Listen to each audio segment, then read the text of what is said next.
all throughout of the book of Judges, and seeing how he has orchestrated things the entire time, right? And we've seen this overall thing that we've mentioned a lot, and I have to mention it again. The Israelites mess things up, right? They need God to come in to relieve them from their oppression. The only way in that which he will do that is if they turn back to him and repent and worship him in the way that he wants them to worship him, with full faithfulness and full sincerity. And we've seen this now numerous times, right? They do it for a while, then they go away from it, they get oppressed by whatever group you want to say comes in and oppresses them. God raises up a judge. They turn back to him, and then we see this kind of vicious circle go over and over and over. And we have kind of made the point that the reason that we see the Israelites continually go back into the same problems, and each time, as we've noticed, it's gotten a little worse each time, is because they are not taking the time to do what? Worship the Lord and do what? Teach the children, right? They are not doing a very good job, obviously, of passing on the law, passing on the lessons, passing on faith in God to the following generation. So we see them kind of following into a lot of these same things. Today we are going to once again see God responding to Israel's disobedience. He's going to respond to their obedience as well, as he sovereignly kind of governs and goes over and talks about, or goes over as he teaches the lessons here to the Israelites. Now, we just finished up with Jephthah, the judge. That is followed up by three minor judges, Ibzan, Elon, and Abdon. Okay, and there's not a ton of information about each one of these three minor judges, so we to really make a direct connection to Jephthah or Samson, who we're going to get to next. But there are mentioned. There are some things about them here, so it does us good to look at them because it kind of reinforces essentially God's dealing with his people throughout this whole time period here of the judges. If you could have one famous person, okay, kind of a silly question to get this started with, but it's a good one. If you could have one famous person to announce the birth of your child or your grandchild, who would that be? You don't have to answer that out loud, but just think to yourself. If you could have one famous person announce the birth of your child or your grandchild, who would you like for that to be? And then, once you have that person, or maybe a group of people in your brain, why would you pick them? Okay, what would be the reasoning for picking that person? This lesson here, kind of follow up with that transitions to Samson, who is, of course, Israel's last judge. And do you remember, maybe you don't, but who announced the birth of or the coming of Samson? Does anybody remember? Was it the angel? As the angel of the Lord, right? Yeah, an angel of the Lord kind of announces the birth here that Samson, or announces that the coming of Samson, which obviously would be an indication of what? That Samson wasn't just like your average Joe, right? If in Scripture, when an angel of the Lord announces the birth or announces the coming of somebody, it's because it's a little different than just Bubba and Bubba and Bubba, as Pastor Rob says, being born, right? So this is a bigger deal here as Samson's coming. And we'll see God use his life to reveal his sovereign hand. And before we can get to Samson, though, we have to talk about these three minor judges that, again, add us more ammunition to the arsenal here of God's dealing with his people through this whole time. Now, Samson is the third judge that falls in line with Joshua's charge to Israel that we have seen in Joshua 24. Now, I'm not going to flip back over there. I'm going to test your brains this morning. What is the charge that Joshua had given the Israelites that we had now mentioned for the third time? If you don't remember, Joshua 24:14. But what's the charge here? The people of Israel should do what?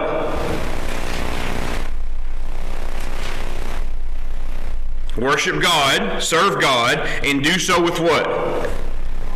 their great sincerity, right? Their whole heart, right? Everything they do should be consumed with God. There should be nothing, decisions made, things taking place, all of it should be consumed with God. There should be nothing else that infiltrates or that draws their attention away in any way at all. Samson's the next judge that also kind of falls in line with that thing. Now we'll get to that next lesson to talk about Samson's life. This lesson kind of focuses on, though, God's sovereignty preparing Samson to be his next judge. Go ahead, Chad, bring the timeline up of the days of Judges. I think it should be this is the oppression. Perfect, leave it right there. All right, so here's our timeline on the days of the Judges.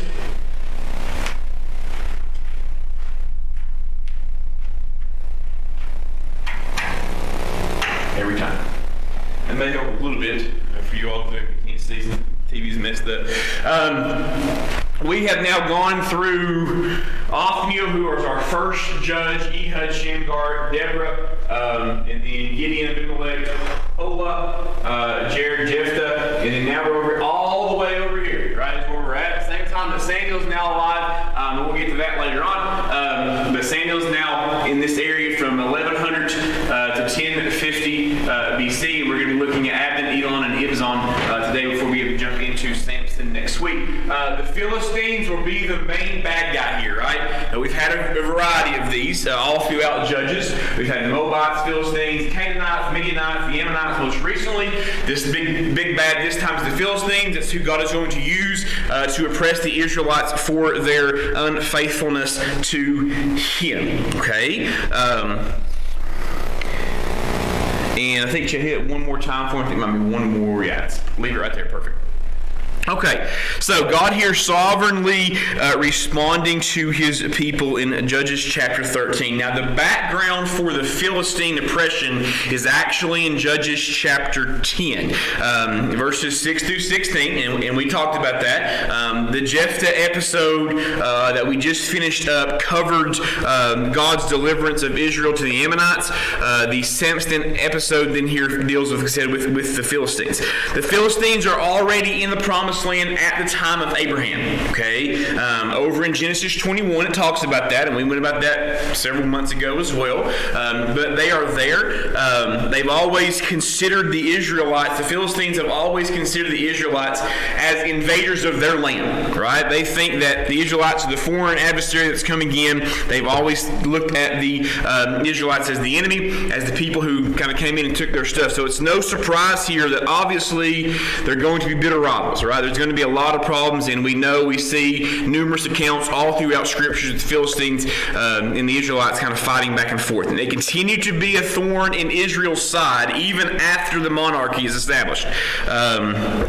All the way into 2 Samuel, when David came to the throne, the Philistines are still kind of a problem and are still a thorn in Israel's side. The Philistines had powerful warriors, right? They had a very good army. Obviously, the most famous of the Philistine would be who? Goliath, right? It's the most famous Philistine that we know of, who was a giant, right? He was much taller than everybody else, was a great warrior. We also know that Goliath had brothers, right, who probably were also warriors, right? All giants and also great warriors of the Philistines. So, God used the Philistines, as we're going to see on more than one occasion here, to prove his sovereignty and his power. You could actually say that God's sovereignty put a nation of big, giant, bad bullies in Israel's backyard just so he could continually show Israel just how powerful that he was in comparison. Right? Before the Israelites even moved into the promised land, we had the 12 spies went, right? 12 of them went, 10 of them were bad, right? 2 were good. And what was one of the things the 10 spies said? Can't go in there, there's what? There's giants, right? The Philistines are in there, there's giants, they're great warriors, we won't be able to conquer the land. So it's almost as if God allowed the Philistines to kind of always be around the Israelites, right? To oppress them for when they're wrong, but also to God can continue to show his power to the Israelites that, yeah, these men may be tall in stature, the armies may be a lot more powerful than you, so on and so forth, but they're nothing compared to me as God, okay? They only ever prevail. We only see the Philistines prevailing over the Israelites is when God was, of course, using them to discipline his people. God sent the Philistines to oppress Israel because the people, once again here, completely abandoned him. They began to serve the gods of other nations that surround them. And of course, as we saw in Judges chapter 10, the gods of the Philistines were in their worship as well. Most of the deities surrounding the nations were similar to the Canaanite Baal. And there were gods or goddesses of fertility, weather deities, land deities, so on and so forth. And that's what the Israelites were serving instead of serving the one true God. Now, the pagan nations in the days of the judges worship their deities in order to ensure mainly that they were growing good crops, that the rain was coming, that they wouldn't have a drought so that they would have good crops, because of course the nations would die without their crops. So the pagan nations would stake their lives in these gods or goddesses instead of course in God. And when God's people abandon the very person or deity that created the grass and created these crops and put the processes of them to actually grow, when they would abandon him, the one true God who essentially controlled every single drop of rain that came to the promised land at all. Okay? Before we jump into Judges, go to Deuteronomy with me real quick, please, and go to chapter 11.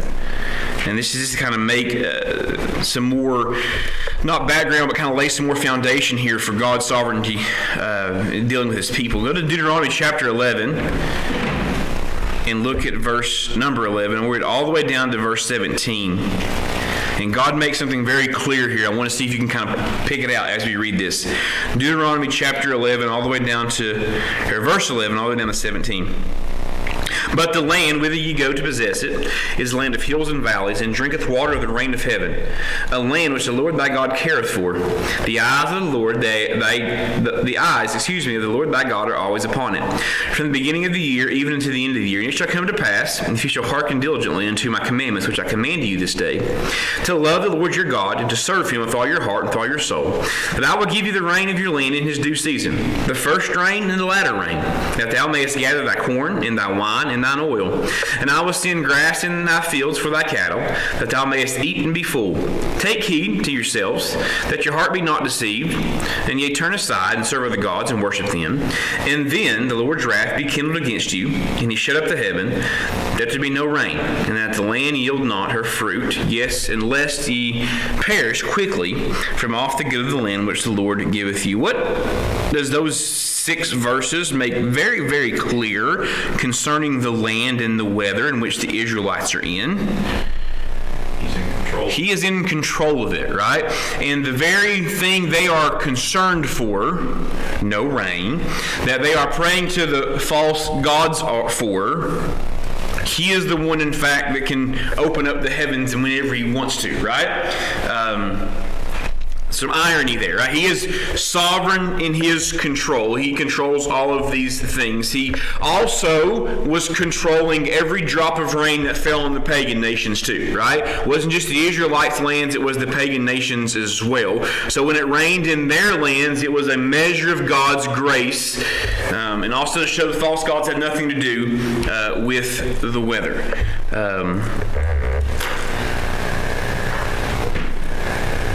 In what ways have our current culture, right, today, us now, in what ways has our current culture failed to recognize God's control over weather?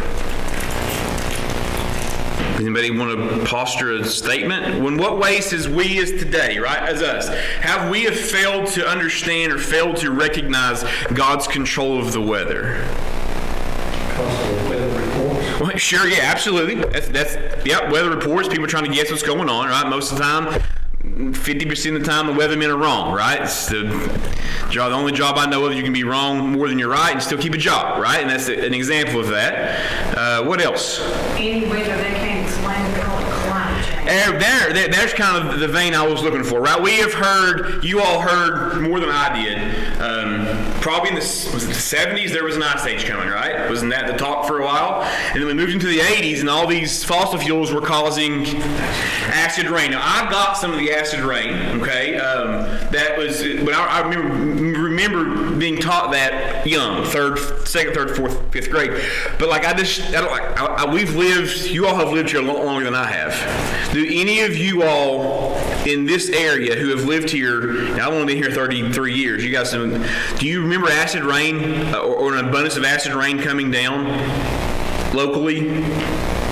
You lived in Pennsylvania for a while. Do you ever remember any acid rain? I've never seen it in 33 years, right? And then like all of a sudden that just kind of went away. Acid rain was a big thing when I was first in school. And then that moved to global warming, right? Global warming, and then the sea levels were rising, the ice caps were melting, all these things were happening, causing all this weather. Now, we don't hear anything about global warming anymore. Now it all has changed and transitions to climate change, right? You don't hear a ton. I mean, you still a little bit, but now the big push is climate change, right? There's, again, weather processes. We can't explain these things because we've had rain. This week, right? They call it, I guess it's the dog days have set in. But we've had rain. I don't remember a first week in July being this wet in quite some time. I don't. Usually towards the end of July we get maybe some rain, but I don't remember the fourth week being this wet. Like my garden is with a couple of the storms we got in Wise this week, it wiped out, I don't know how many bushels of beans I lost because it just snapped my beans up because there's so much wind. And even with thunderstorms, I don't remember having the wind that we've gotten early on in the week, right? And then when you hear, it's climate change, right? It's the reason why we're getting all these unforeseen. It's not, right? None of these things are taking God by surprise. And I don't have time to talk about it today, but it's very scientifically explainable that, yes, the climate is changing. It has always changed. It will always change. That's part of what this world does, and that's the way in which things take place. And we can't go back 300 years, and they weren't looking at the weather then, right? They weren't keeping record of stuff, so we have really no idea what is taking place. But again, all of those things are ways in which we are trying to mankind trying to explain away the fact that I can heal my beans up as high as I want to. I can have them in the ground as far as but if God wants to send a thunderstorm, it's going to wipe everything out, then that's what's going to happen. And there's nothing I can do about it. And I can't control it, right? I was frustrated after this week trying to heal. It was pouring rain. I was trying to get more dirt up, right? And I come in, I get in the car, and I'm irritated and I'm frustrated. I said, Hattie, we spent all this time, we put all this work, we came home with all this weed, and we did all this special care to make sure this garden is. And she said, Lance, you can't control the weather. I can't, right? And I never will be able to, because only God can do that. So it's important for us to remember and put that the responsibility of controlling the weather falls solely on God. There is nothing that we can do. The culture that teaches that the future of life on earth is solely dependent on human actions, that is not necessarily the case. They depend on a responsible the humanity to save the earth for future generations. And we are supposed to be stewards of this earth, yes, and take care of God's creation, yes. But we can't really control what happens here, okay?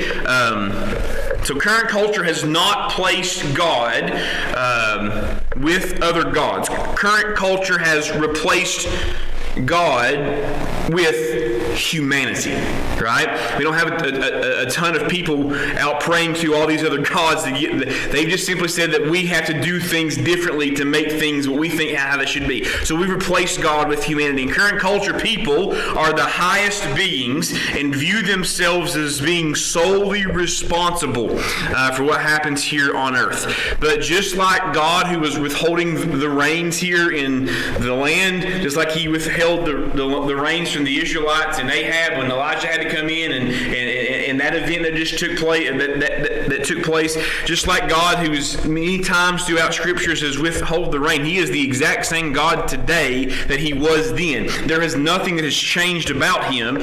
He is the exact same. Okay, He was sovereign. He will remain sovereign until He decides to come and get us and change things forever. Okay, He's going to use Samson later on to make that abundantly clear. All right. That brings us to our second point here, God responding to Israel's obedience. Now, Israel's response to God because of the Philistine oppression here is most likely why God raised up Samson from the tribe of Dan to be the next judge. God promised Israel that He would deliver them from oppression when they sincerely called out to Him. Now, eventually, as we'll see, God used the weather to chasten His people, right? He brings on droughts so that they would recognize that He was their sovereign God and that the foreign gods had no control over the weather at all. Verse 1 of chapter 13. Didn't plan on taking this long to get there, but we got there anyways. And the children of Israel did what? Evil again, right? Did evil again in the sight of the Lord. And the Lord delivered them into the hands of the Philistines for 40 years. So again, we can say it seems like you think the Israelites would eventually figure it out, right? And they wouldn't keep going through this thing over and over and over again. And eventually, you would think that the Israelites would just serve God, right? And it's so much easier on them when they serve God. It's so much more difficult on them when they don't, right? And we can look at them and we can say that, and I've said this up here 100 times. I mean, look at the children of Israel, and they always fell in God, and we think, how in the world could those dum-dums do that? And you got to think, man, Lance does the same thing, right? We do the same thing as Christians so often, that things are great for a while, and then for whatever reason, right, we think we get in our own way, right? And then it pushes us away from God. We try to do our own thing and allow God to sovereignly reign in our own lives, and then we have to go through the process, right? Talk about in 1 Peter, trials of punishment because we're wrong, trials of maturation because we need to grow. Those are all those things that kind of take place. So we can look and point the Israelites, we kind of see a lot of times some of the same characteristics in us as well. So once Israel, though, responds to God, He's always faithful to bring them from their enemies. And in accordance with His covenant with them that He made, relief from the Philistines started with Samson. Go with me, please, to 2 Chronicles chapter 7. And look at verses 13 and 14. Oops. And there's another connection that he has here in the Old Testament. We kind of looked at the connection with the weather. There's a connection here between the condition of the land and the condition of the people's hearts, as well as we see in verses 13 and 14 here of 2 Chronicles chapter 7.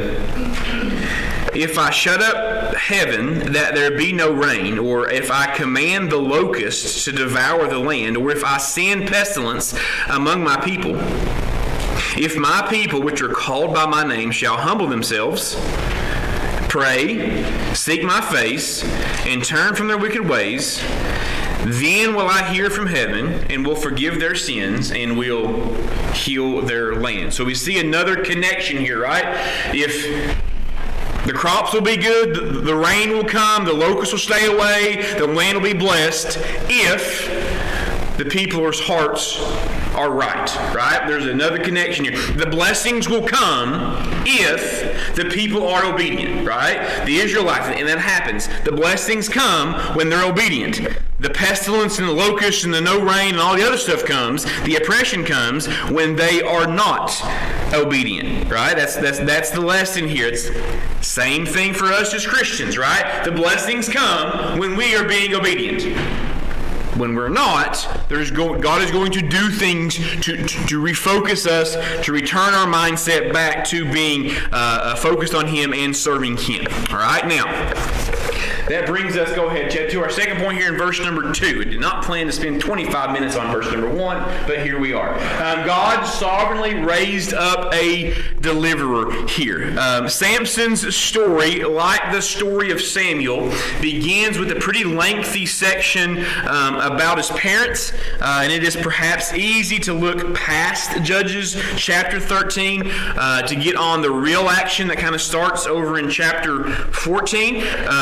But God has a preliminary chapter here about Samson's family that gives a slower pace. It's not full of all the juicy details that Judges has a lot of times, but it gives very simple reminder themes here that God is sovereign in the response to it. So let's read verses 2 through 5, and that's probably all we'll do for today. I really thought I was going to get through this. And there was a certain man of Zorah, of the family of the Danites, whose name was Manoah, and his wife was barren and bare not. And the angel of the Lord appeared unto the woman and said unto her, Behold, now thou art barren, and bearest not, but thou shalt conceive and bear a son. Now therefore be aware, I pray thee, and drink not wine, nor strong drink, or eat any unclean thing. For lo, thou shalt conceive and bear a son, and no razor shall come on his head, for the child shall be a Nazarite unto God from the womb, and he shall begin to deliver Israel out of the hand of the Philistines. Okay, the story of Samson begins with the note here of a man named Manoah, had a wife who was barren, right, who was unable to have children. So we should first recognize that when a woman in the Bible is being noted as barren, like we see it actually stated there for us, right, that she's unable to have children, we should expect that God is working through the situation to accomplish His will. Okay? Certainly the case with Sarah and Rachel, right, over in Genesis chapter 11. The Israelites understood that God is the giver of life. So, if a wife was barren, the childless couple recognized that God was withholding a child from them. Okay? They were correct, of course, in their conclusion, although the reason for the barrenness sometimes varied. Okay? Now, noting here and showing God's sovereignty in the life before the child was even conceived, the power to determine a child's course in life. Let me read that. Nothing shows God's sovereignty more than the power to create life, and then the power to determine the child's course in life, even well before the child is conceived. Now, if there was ever a reason here for Israel to show up and trust in God, it's when the angel of the Lord showed up to a barren woman who everybody knew was unable to have children, and they were even recognizing that God was withholding the child from them, that other people in Israel would have recognized that and kind of understood that as well. So when the angel shows up and says, you haven't had any children, now you're going to have one, and the list of things that come with it, it should have given the Israelites, not that they needed any more, but it should have given them plenty of reason for them to be steadfast in their faith to God, because they believed in God's ability to create and direct life. So it's no wonder that a judge whom God raised up as a visual aid of God's sovereign power was born to a woman who had been previously barren. Right? This is all very ornately planned out. Everybody would have known she was barren. They would have known, the husband and wife would have known that she was barren, and they also would have kind of looked at that as God withholding a child from them for whatever reason. Okay? So when the angel shows up and makes his birth announcement, the angel is no doubt here a pre-incarnate Christ, is what we see here. And he appeared before in the days of Judges to announce judgment on Israel's wealth. You remember all the way back in chapter 2, this is probably the same angel of the Lord showed up and announced the judgment on Israel. So we can kind of pause here for a second as we finish up to question whether the announcement of Samson's birth required the angel of the Lord's presence or was Samson's birth important enough to warrant such great attention? The answer there, of course, is no. We have to remember that Samson's life was not about Samson. Samson's life was about God. Now, we know the story. Halfway through this thing, Samson makes it about Samson. But this story isn't, about Samson. It's about God and His sovereignty. So there is a divine connection there and a divine emphasis on Samson's life that warrants an angel showing up, right? Samson was technically just another man, right? But the things that surround his life, the lessons that will be taught through his life, and more importantly, God showing Israel His sovereignty, that's why it warrants the angel of the Lord kind of showing up here, okay?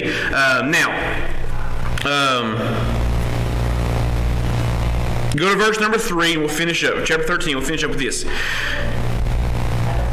And the angel of the Lord appeared unto the woman and said unto her, Behold, now thou art barren, and bearest not, but thou shalt conceive and bear a son. Okay? What would you expect to happen once the angel of the Lord made this announcement to Manoah's wife that she should have a child? What do you think the reaction probably should have been, or the reaction was for this announcement when it came up?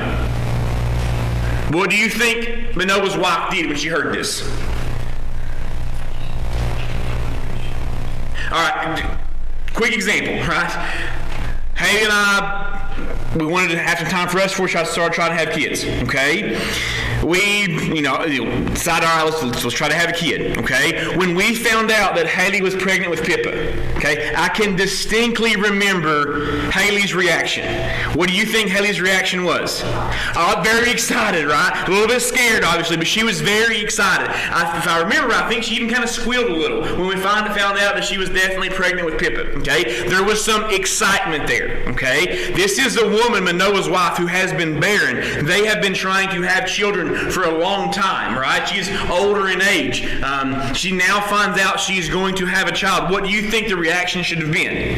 Jubilation, right? She was very excited, I'm sure. There was a moment of joy and excitement, or a note of jubilation in his wife's heart. And that's where we will stop at right there for now. And we'll look next week. We'll start with the emphasis with which the angel of the Lord talks about the coming of Samson, and then some more the request for the sovereign that we'll see as we move through chapter 13. Again, we're setting up here, the end of this, right? The fun part of this and the story of Samson. One of my favorites. It's a cool one, especially when he kills 10,000 people with a jawbone, right? That's a neat story. But we got to kind of set this up that the Israelites understood who Samson was and why he was there, and then things that kind of happened because of his will. So let's pray. Our Heavenly Father, again, we thank you here for your sovereignty.